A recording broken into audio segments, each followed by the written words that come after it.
বিশ্বাস করার নাম। এই জবান খোলেন, আল্লাহ যেটা পারে ওইটা অন্য কেউ পারে বিশ্বাস করার নাম। মন থেকে জবাব দেবেন, এই পৃথিবীর চালাতে যে আইন লাগে এটা দিতে পারে শুধুমাত্র কে? এটা আমি বানালাম নাকি?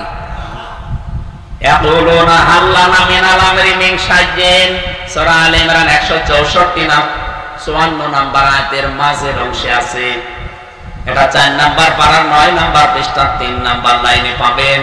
আল্লাহ পাক বলেন, হে নবী, ওরা জিজ্ঞাসা করে যে দুনিয়া তৈরি করেছে, এই দুনিয়া চালাতে তো আইন লাগে, এই আইন তৈরি করার ক্ষমতা আমাদের আছে? আপনি বলছেন মানে? আল্লাহ নিজে পরে আয়াতে জবাব দিচ্ছে, কুল ইন্নাল আমরা কুল্লাহু লিল্লাহ। হে নবী, আপনি দুনিয়ার মানুষকে এই কথা বলেন যে আইন তৈরি করার একমাত্র ক্ষমতা কার? আরো জোরে। সুতরাং আল্লাহর এই ক্ষমতা যারা নিজের হাতে তুলে নিয়েছে, আপনি বলেন তো এই মানুষগুলো তাদের ঈমানের সাথে এই জুলুমকে একসাথে করে আল্লাহর সাথে শিরিক করছে কিনা? এটা আল্লাহর তৈরি করা আইন থাকার পরেও যারা নিজের আইন তৈরি করে ব্যক্তি, পরিবার, সমাজ, রাষ্ট্র চালাতে চায়, আর এর জন্য যারা দল করে, আন্দোলন করে, যারা মিছিল মিটিং করে, সময় দেয়, টাকা দেয়, সবগুলো মুশরিক। কথার অর্থ আপনি বুঝবেন না আমি জানি, কারণ আপনি যদি বুঝেও থাকেন না বোঝার ভান করবেন, আপনি মনে করবেন বুঝে ফেললেই তো সমস্যা, পরে বুঝবো।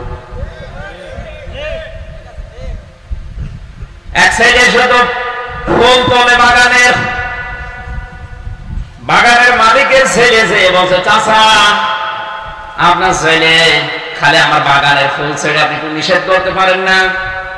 চাচা বলছে, ভাতিজা নিষেধ করে করবো কি, ওর মাথা একটু খারাপ, এই কারণে ফুল ছেড়ে, অন্য কিছু না। ভাতিজা বলছে, চাচা ওর মাথা যদি খারাপ হবে, আমার বাগানের পাশে তো আপনার বাগান, আমার বাগানের ফুল প্রতিদিন ছেড়ে দেয়, আপনার বাগানের ফুল তো ছেড়ে না।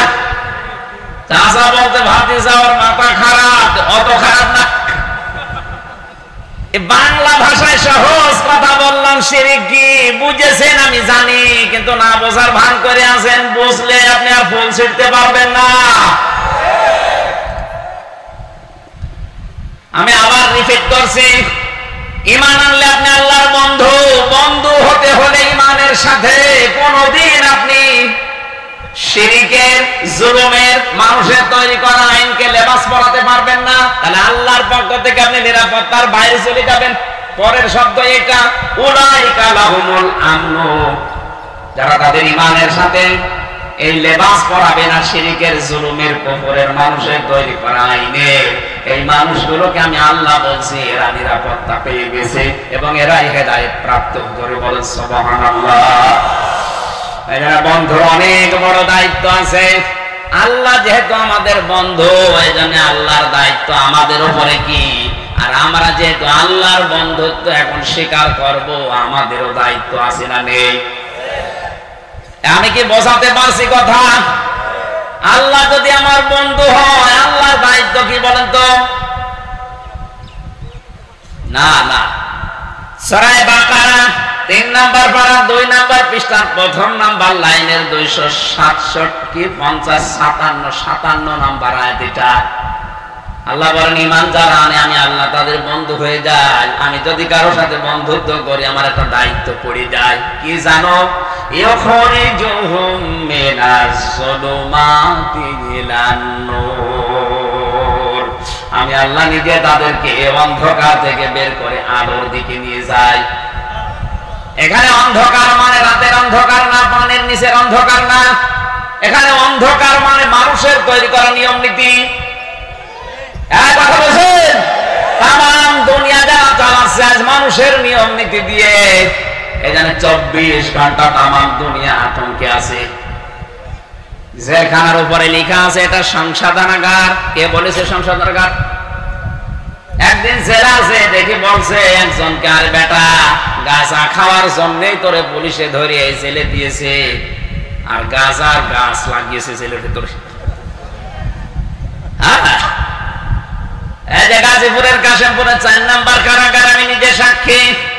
জেলার এসে দেখে একদিন চাচামেচি করছে, কি হয়েছে স্যার? বলছে ব্যাটারে গাঁজা খাওয়ার জন্য পুলিশে ধরে দিয়েছে জেলে, আরো গাঁজার গাছ লাগিয়েছে। সংসদ হয় মানুষ হয় না, ওকে সম্ভাবনা ব্রিটিশের তৈরি করা এই নিয়ম নীতি দিয়ে আজ আমরা 53 বছর স্বাধীন হওয়ার পর ওইটাই চালাচ্ছি। কেন? সংশোধন করার জন্য কোরআনে আল্লাহ যে নিয়ম নীতি দিয়েছে ওইটা ফলো করা যাচ্ছে না। ওখানে ভেতরে কাজ করলে তারে 9 মাসে বছর করে দেয়, কারো 8 মাসে বছর করে দেয়। আমার মনে হয় এই নিয়ম নীতিটা থাকার পাশাপাশি যদি এটা করে দিত সরকার, আইন সংশোধন করে জেল কোর্টে যারা ফাঁসির আসামি, যারা যাবজ্জীবন 30 বছর জেল খাটা লাগবে, সেখানে 22 বছর থাকলে মাফ হয়ে যায় 8 বছর। ওরা যদি বলে দেওয়া যেত যে কোরআন যদি শিখতে পারো, মুখস্থ করতে পারো, বুঝতে পারো, তাহলে তোমার প্রতি পাড়ায় পাড়ায় 1 বছর করে মাফ। কয়েকদিন আগে একজন আলেম জেল থেকে বের হয়েছে, মাওলানা মাহমুদুল হাসান। ওর 17 পারা মুখস্থ ছিল, বাকিটায় 3 বছরে। বয়স আমার চাইতে বড়, আমার 33 ওনার 40। এই বয়সে পড়া কোরআন মুখস্থ করে বের হয়েছে। তাও তো 24 ঘন্টা তালা মেরে রাখতে, এই জন্য চিন্তা ঝামেলায় ছিল। আর যাদের সবসময় ছাড়া থাকে ভেতরে, ওদেরকে যদি এই অফার দিত, আমার মনে হয় কোরআন মানুষদেরকে এমনি সংশোধন করে ফেলতো। ভেতরে যাওয়ার পরে অনেকের রাগ আরো বৃদ্ধি হয়, বাইরে এসে ওই রাগ খাটায়, তখন আরো মার্ডার করে। এজন্য সংশোধন ভাবে হয় না। বাস্তবতা আমরা যেদিকে নিয়ে যাচ্ছি, আল্লাহ পাক যেহেতু আমাদের বন্ধু, উনি আমাদের সাথে বন্ধুত্ব করতে চান। ওনার দায়িত্ব আমাদের মানুষের তৈরি করা নিয়ম নীতির এই অন্ধকার থেকে বের করে আল্লাহর নিয়ম নীতি আলোর দিকে উনি নিয়ে আসতে চায়। সিস্টেম অপর পৃষ্ঠা দেখুন, আল্লাহ পাক বলেন, আমি আল্লাহ যদি কারো বন্ধু না হয়ে শয়তান যদি কারো বন্ধু হয়, কি করবে জানো? আল্লাযীনা কাফারু, পরে কি? হ্যাঁ, আউলিয়াউহুমুত তাগুত ইখরিজুনাহুম মিনান নূরি ইলাজ যুলুমাত। আল্লাহ পাক বলেন, শয়তান যদি কারো বন্ধু হয়ে যায়, এই তাগুত কারো বন্ধু হলে তারও দায়িত্ব আছে। সে কি করে জানো? আলোর পথ থেকে বের করে অন্ধকারের দিকে নিয়ে যায়।